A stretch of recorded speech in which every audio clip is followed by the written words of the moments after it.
Bonjour à tous et bienvenue dans Metamorphosis School, l'école de la transformation. Qui dit une nouvelle semaine, dit une nouvelle thématique, mais je ne veux pas faire semblant. Après tant de semaines, je tiens à dire que vous m'avez manqué. Et je suis sûr que je vous ai manqué aussi. Je suis sûr que vous avez attendu avec expectative les enseignements Métamorphosis. Chose promise, chose due, nous sommes de retour et nous abordons ensemble cette rentrée de septembre 2024. Soyez prêts à vous armer de la parole afin de faire face à toutes les réalités auxquelles nous faisons tous face en tant qu'enfants de Dieu. Très content de vous revoir et de vous retrouver avec ces différentes séries d'enseignements que nous aurons jusqu'à la fin de l'année. Soyez prêts, le Seigneur va nous faire un grand bien pour sa seule et unique gloire. Cette semaine, rappelez-vous, qui dit nouvelle semaine, dit bien évidemment nouvelle thématique, et nous rentrons cette semaine dans l'école des triomphateurs. Nous rentrons dans l'école des victorieux avec cette merveilleuse thématique, triompher du péché. Waouh! Je suis sûr que cette thématique vous parlera. Elle me parle déjà. Elle parle à tout enfant de Dieu. Pourquoi? Parce que c'est la raison même pour laquelle notre Seigneur est venu. Selon qu'il est écrit, voici l'agneau de Dieu qui ôte le péché du monde. Mais avant de commencer et de rentrer dans le vif du sujet, nous allons bien évidemment prier. De là où tu es, incline simplement la tête avec moi et rends grâce à Dieu. Excellent Père de grâce et d'amour, nous voulons te rendre toute la gloire. Nous voulons te dire merci. Nous chérissons, Seigneur, ces instants. Merci de nous permettre de nous retrouver après toutes ces semaines, encore une fois, pour être enseignés, édifiés et fondés uniquement sur ta parole. Seigneur, nous sommes convaincus que durant cette semaine où nous parlerons de triompher du péché, tu vas nous parler, tu vas nous transformer, tu vas nous délivrer juste par ta parole. Merci de ce que tu l'envoies et ta parole ne retournera pas à toi sans avoir accompli le but pour lequel elle sera envoyée en cette semaine. Encore une fois, nous te disons merci. Inspire nos paroles, inspire nos pensées, dirige-nous conformément à ta volonté et nous promettons de te rendre toute la gloire, Père. Dans le nom précieux de Jésus-Christ, nous t'avons prié. Que quelqu'un dise Amen, Amen, Amen. Bien évidemment, avant de poursuivre, on se souvient, tu t'en souviens, tu prends la vidéo et tu la partages partout. Tu la partages sur tous tes réseaux, tu la partages sur Facebook, sur Instagram, sur Snap, sur WhatsApp, sur TikTok, sur X, sur Trend, sur tous tes réseaux sociaux. Parce que nous sommes convaincus que cette vidéo pourra édifier le maximum de personnes dans ton entourage. Triompher du péché. En guise d'introduction ce soir, nous voulons aborder la sous-thématique « Comprendre le péché et ses réalités ».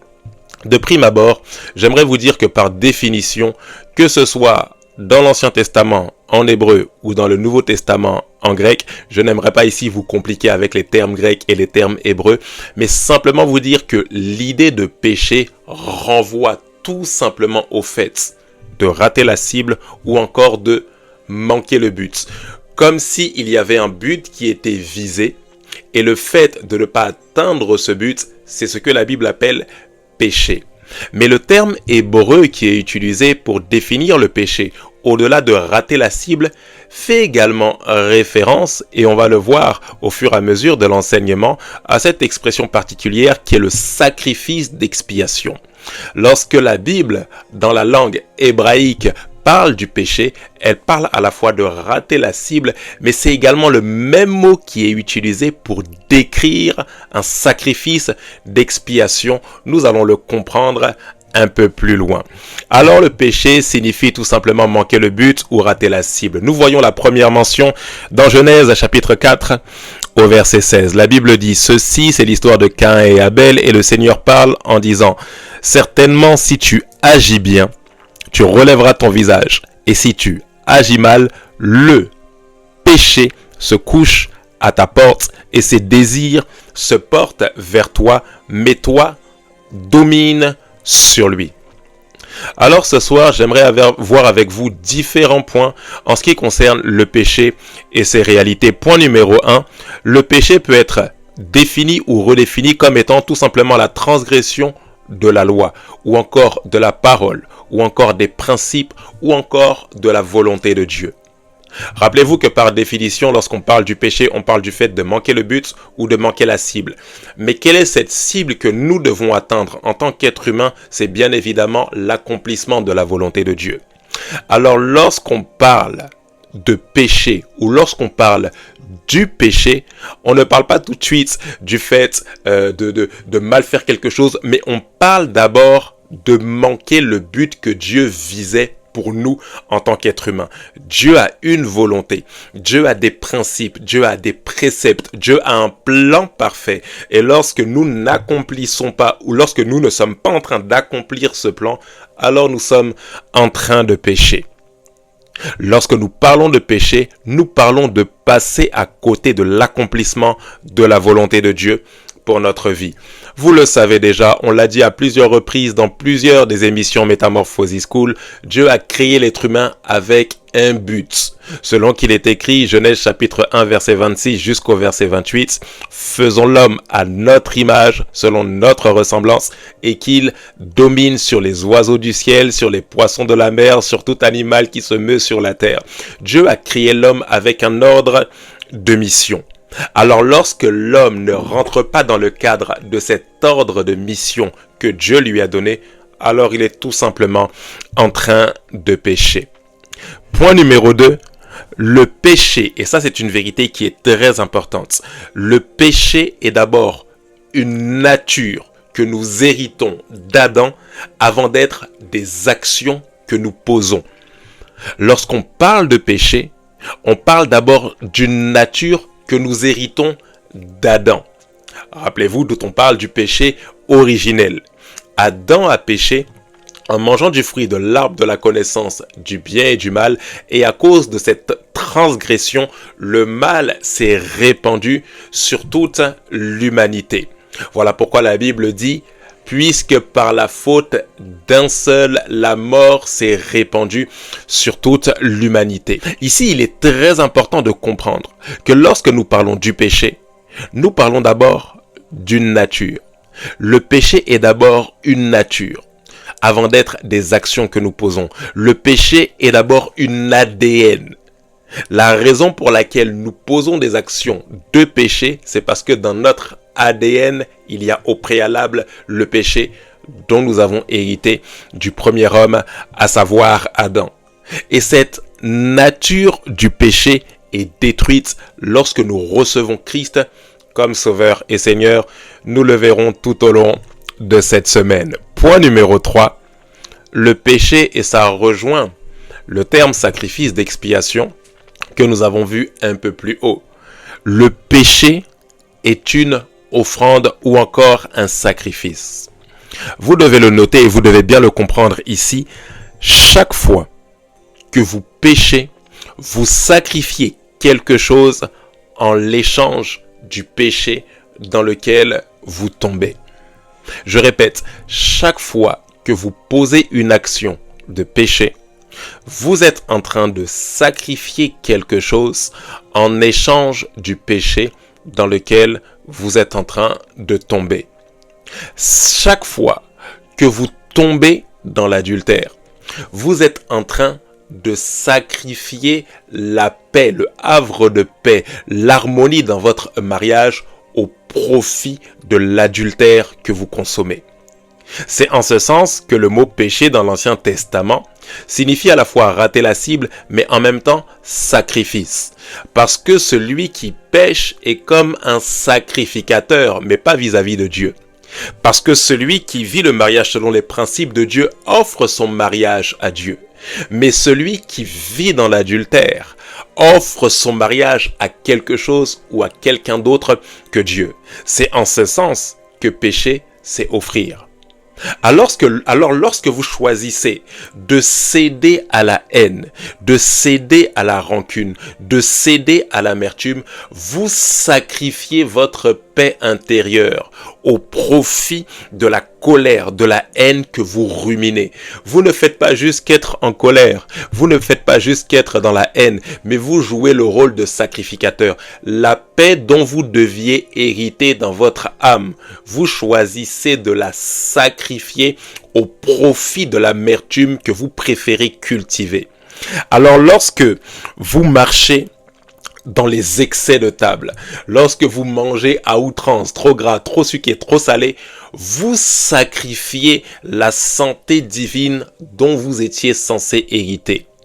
Lorsque vous cédez aux excès de table à outrance, vous sacrifiez la santé divine dont vous étiez censé hériter au profit de la maladie et de la destruction de votre corps. Oui, pécher, c'est offrir.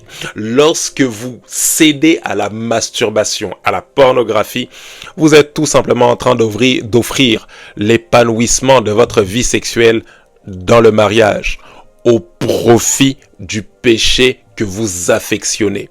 C'est la raison pour laquelle chaque fois que vous péchez, vous sentez que vous êtes comme redevable.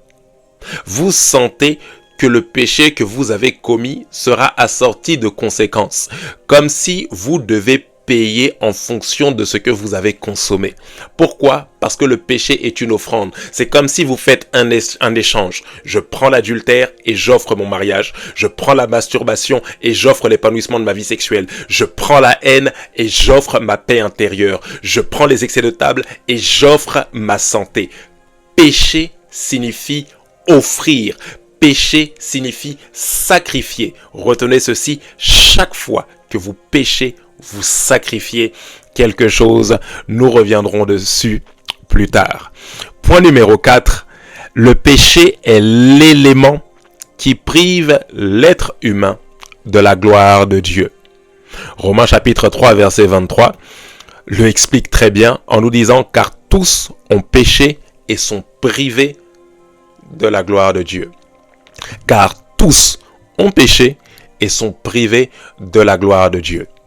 Par définition, lorsqu'on parle de la gloire de Dieu, que ce soit le terme kabod qui parle des effets que la gloire de Dieu produit, de ce poids, de ce que la gloire de Dieu pèse, lorsqu'elle passe, elle laisse toujours des traces, que ce soit le terme doxa, quelle que soit l'expression qui est utilisée, vous devez le comprendre, la gloire de Dieu renvoie tout simplement au reflet de ce que Dieu est. Lorsqu'on parle de la gloire de Dieu, on parle de l'expression de Dieu. On parle de la vraie nature de Dieu. Lorsqu'on parle de la gloire de Dieu, on parle de Dieu tel qu'il est. C'est la raison pour laquelle Moïse a demandé à Dieu de voir sa face. Parce que lorsqu'on parle de la gloire de Dieu, on parle tout simplement de voir Dieu tel qu'il est. Alors le péché est ce qui empêche de voir la gloire de Dieu.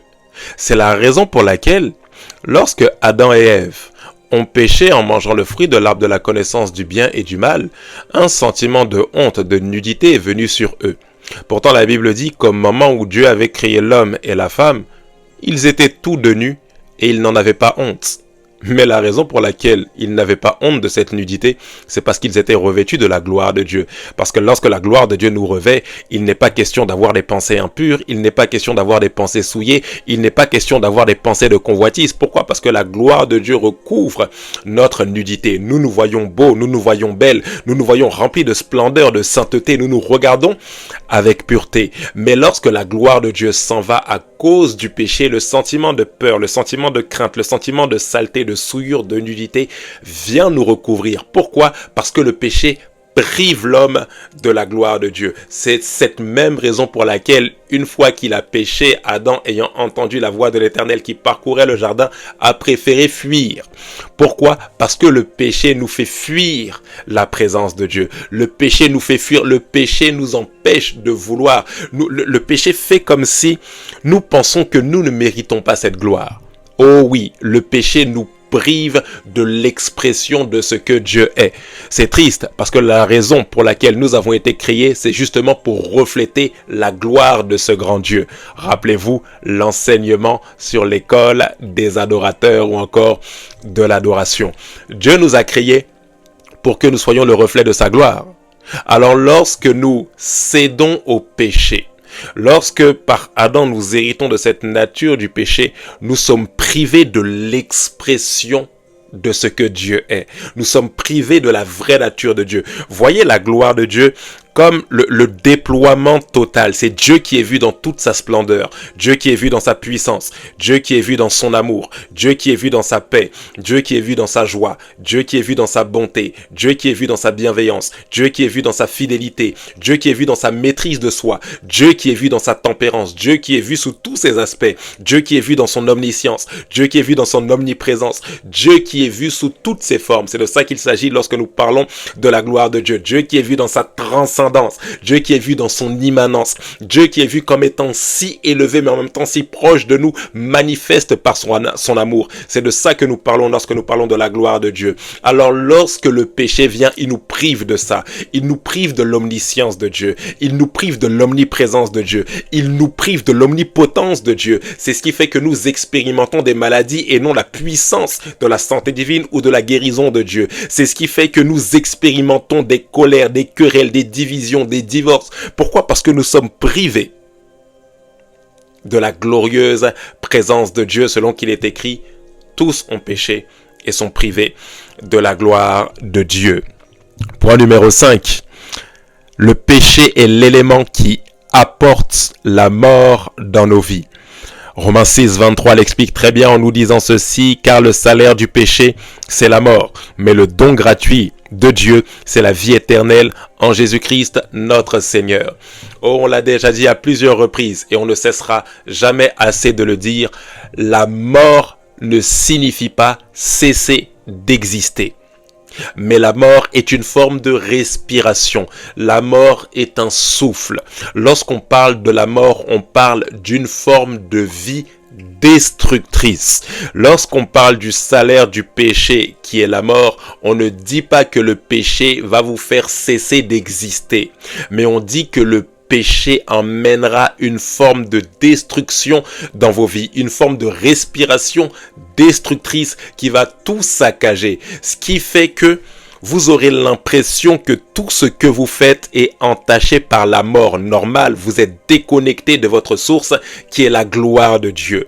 Et étant donné que l'homme est privé de la gloire de Dieu, et étant donné que Dieu était censé être la source qui alimente l'homme, lorsque l'homme est privé de la gloire de Dieu, c'est normal que tôt ou tard il finisse par sécher en ce qui concerne tous les domaines de sa vie. Alors les finances sèchent et meurent. Alors les relations sèchent et meurent. Aucune relation ne fonctionne, ça se termine par une rupture, ça se termine par une trahison, ça se termine par une déception, ça se termine par des violences conjugales. C'est comme si nous sommes vivants, mais étant vivants, nous expérimentons une forme de destruction. Voilà pourquoi la Bible dit, car le salaire, la récompense, la suite logique du péché, c'est la mort. Quand bien même je suis vivant, quand bien même je suis existant, tout autour de moi respire la mort, que ce soit dans mon corps, que ce soit dans mon esprit, que ce soit dans mon âme, que ce soit dans mon mental. Mes pensées, je broie du noir. Pourquoi? Parce que je suis déconnecté de ma source qui est censée être Dieu dans toute sa gloire. Alors le péché, lorsqu'il vient, il apporte cette forme de vie qui s'appelle la mort. J'espère que jusque-là, vous me comprenez, alors que nous sommes tout doucement en train de chuter. Point numéro 6, le péché est ce pourquoi Christ est venu accomplir sa mission terrestre. Jean chapitre 1, verset 29, la Bible dit ceci. Le lendemain, il vit Jésus venant à lui en parlant de Jean, le Baptiste bien évidemment, et il dit, voici l'agneau de Dieu qui ôte le péché du monde. La raison pour laquelle Jésus est venu, c'est pour cette raison-là. Oh, je vous assure, Jésus n'est pas venu d'abord pour nous donner des grosses sociétés, pour nous donner un gros compte en banque, pour nous donner de l'argent, toutes ces choses-là. Mais Jésus est venu en priorité. Jésus est venu d'abord pour régler le problème de l'être humain. Et le problème de l'être humain, ce n'est pas de se marier. Le problème de l'être humain, ce n'est pas d'avoir de l'argent. Le problème de l'être humain, ce n'est pas d'avoir des grosses sociétés. Le problème de l'être humain, c'est d'abord le péché. Car tous ont péché et sont privés de la gloire de Dieu. Alors l'agneau de Dieu vient et qu'est-ce qu'il fait? Il ôte le problème. Il ôte ce qui nous prive de la gloire de Dieu. Voici l'agneau de Dieu qui ôte le péché du monde. Jésus est venu pour enlever la source des maladies. Jésus est venu pour enlever la source de la pauvreté. Jésus est venu pour enlever la source des divisions. Jésus est venu pour enlever la source des querelles. Jésus est venu pour enlever la source des divorces. Jésus est venu pour enlever la source de toutes sortes de maux qui peuvent exister sur la terre. Jésus est venu pour enlever la source des violences conjugales. Jésus est venu pour enlever la source de toutes ces choses. Et la source de toutes ces choses-là, c'est le péché. Je vous assure, nous pouvons essayer de mettre en place toutes sortes de techniques, toutes sortes de développement personnel, mais si la source, si le problème n'est pas traité à sa source, rien ne changera. Il n'y aura que de l'amélioration, mais pas de réelle transformation. La réelle transformation s'opère lorsque l'opération de la délivrance de la nature du péché entre en action dans nos vies. Et c'est possible uniquement par la personne de Jésus-Christ. Jésus est venu non pas simplement pour améliorer notre vie. Jésus est venu non pas simplement pour nous cajoler. Jésus n'est pas venu simplement uniquement pour nous caresser dans le sens du poil, pour nous dire des bonnes paroles. Non, Jésus est venu pour régler le plus grand des problèmes de toute l'humanité. Et le plus grand des problèmes de toute l'humanité, ce n'est pas d'avoir des bons politiciens. Le plus grand problème de toute l'humanité, ce n'est pas d'avoir des pays avec un gros PIB. Le plus grand problème de toute l'humanité, ce n'est même pas le fait que l'Afrique soit un continent qui concentre le plus grand nombre de personnes qui vivent en dessous du seuil de pauvreté. Non. Le plus grand problème de l'humanité, ce n'est même pas que des territoires, des pays se déchirent entre eux, que des continents se déchirent même entre eux. Le plus grand problème de l'humanité, c'est le péché. Et Jésus est venu pour ôter le péché du monde. Alors la question que nous devons nous poser ce soir, bien évidemment, c'est pourquoi en finir avec le péché? Pourquoi en finir avec le péché? Et notre point numéro 1, c'est la suite logique et vous l'avez compris, parce que le péché ne fait pas partie du mode de fonctionnement de l'être humain. Dieu ne nous a pas conçus pour vivre avec les maladies. Dieu ne nous a pas conçus pour vivre avec les cancers. Dieu ne nous a pas conçus pour vivre avec le sida. Dieu ne nous a pas conçus pour vivre avec toutes ces choses. Ces choses sont des conséquences de la nature du péché. Dieu ne prend pas plaisir à nous voir malades. Dieu ne prend pas plaisir à nous voir pauvres. Dieu ne prend pas plaisir à nous voir dans des divorces. Dieu ne nous prend pas plaisir à nous voir dans toutes sortes de catastrophes. Dieu ne prend pas plaisir à voir la déchéance qui est en train de s'abattre sur l'humanité. Dieu ne prend pas plaisir à voir les hommes en train de vivre dans la masturbation ou la pornographie ou dans l'adultère, à voir les hommes vivre dans toutes sortes de bestialités. Dieu ne prend pas plaisir à ça. C'est la raison pour laquelle il a envoyé l'agneau de Dieu, son fils Jésus-Christ, pour ôter, parce que ce n'est pas le but pour l'homme. Dieu ne veut pas que vous viviez comme bon vous semble et que le bon vous semble dans lequel vous vivez finisse par vous détruire. Dieu ne veut pas, Dieu n'a pas prévu que nous vivions avec le péché parce que le péché nous détruit et Dieu ne veut pas que l'homme se détruise. Alors lorsque nous parlons de pourquoi en finir avec le péché, si nous voulons en finir avec le péché, c'est tout simplement parce que le péché nous détruit et le péché ne fait pas partie du plan de Dieu pour notre vie. Point numéro 2. Et c'est la suite logique du point numéro 1. Point numéro 1, le péché ne fait pas partie du mode de fonctionnement. Et point numéro 2, vous l'avez compris, parce que le péché nous détruit. Oh, vous devez le savoir. Peut-être qu'en regardant cette vidéo, que vous soyez enfant de Dieu ou pas, vous chérissez un péché. Que vous soyez chrétien ou non, peut-être que vous chérissez un péché. Laissez-moi vous dire ce soir en terminant que si vous affectionnez ce péché, sachez qu'en réalité, ce péché, lui, ne vous affectionne pas. Si vous aimez consommer à outrance la pornographie, sachez que la pornographie, elle, ne vous aime pas. Son but, c'est de détruire votre vie. Sachez que si vous aimez la masturbation, elle, ne vous aime pas.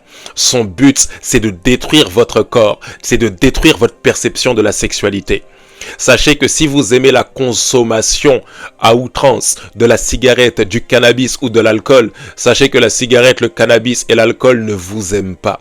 Sachez que si vous aimez les excès de table, si vous aimez manger à outrance au point où vous êtes en train de détruire votre santé, sachez que les excès de table ne vous aiment pas. Leur but, c'est de vous décourter votre vie. Oh, je vous assure, si vous aimez le péché, sachez que lui, il ne vous aime pas. Si vous aimez le péché, sachez que lui, il ne vous aime pas. Son but est de vous détruire. Il est nuisible et dangereux.